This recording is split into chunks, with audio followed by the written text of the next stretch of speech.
This is an example of a two-way ANOVA. We're going to use two factors. One factor is class number, that means which class the student is in.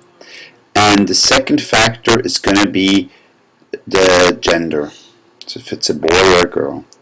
And then we're going to look at the language test score. So we're going to look at first main effect, does it depend on class? Second main effect, does it depend on gender? And the third is the interaction effect of class and gender. So does it matter in which class a boy or a girl is? For a two-way ANOVA, we go into Analyze, General Linear Model, Univariate, because we just have one dependent variable. We're picking the language test, that's our dependent variable. And then gender is a fixed factor, and for this example we use class number as a fixed factor as well. We just want to generalize to these 5 classes in this example.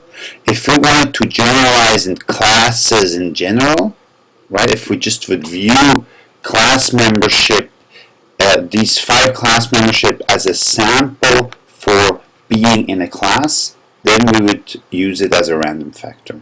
We'll just put both of these in a fixed factor. And to make things simple, I already ask for the post hoc test, although it might not be warranted. Okay, and then we're also gonna ask for all the descriptives, the display means, descriptive statistics, and the homogeneity tests to see if the variances are statistically different from each other across the samples or not. And then for the plots, we're going to go gender and class for the first one, and the second one is going to be class and gender.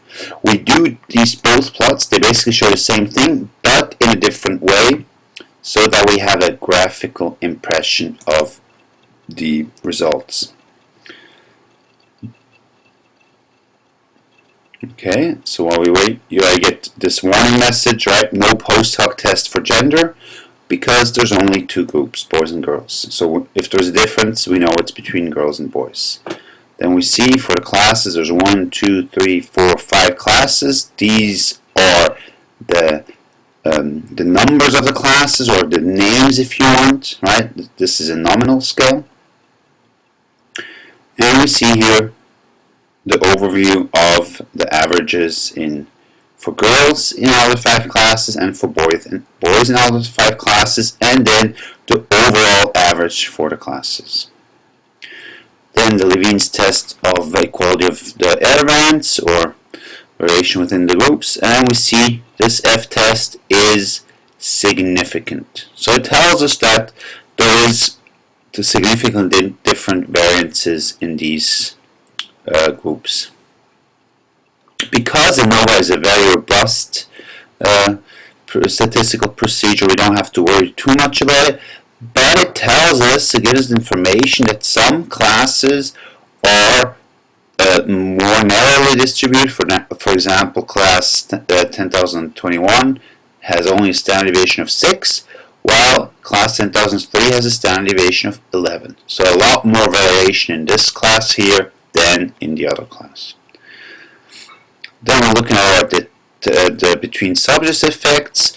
So first of all, right, the error is the within variation, right? That's what we're comparing our factors to.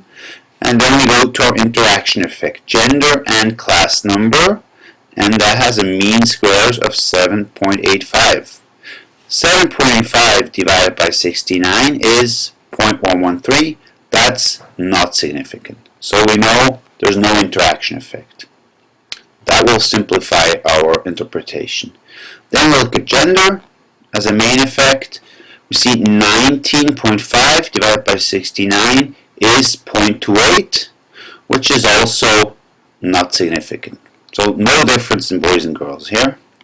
And then if we look at the class number, we see 599 mean square divided by 69 is 8.6.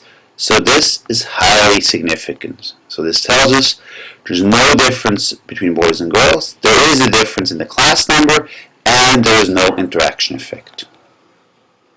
Now, since we know that, we're going to go look at the post hoc test, and we just look at the comparison.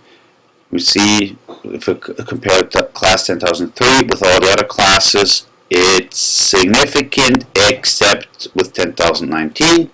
Then 10,012 with these other classes, no significant difference. 10,017 with 19 and 21, also no difference. And 10,019 with 10,021, also no difference.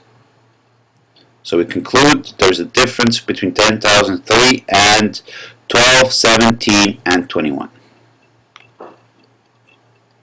Then if we look at the graphs, here again, if you see lines approaching each other, fanning in or fanning out or crossing, that could be an indication for interaction effects, right? Those are visual cues that tell you, hey, there might be an interaction going on. Then what you would do is use the statistical tests up here to figure out if these interactions are actually significant or not. Right? So for example, here we see girls and boys. We can see, okay, boys tend to be lower a lot of times, but then in this class they're actually higher. Okay.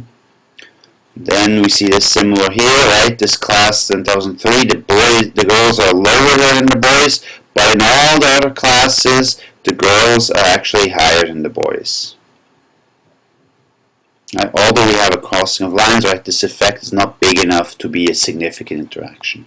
So this is the two-way ANOVA in SPSS.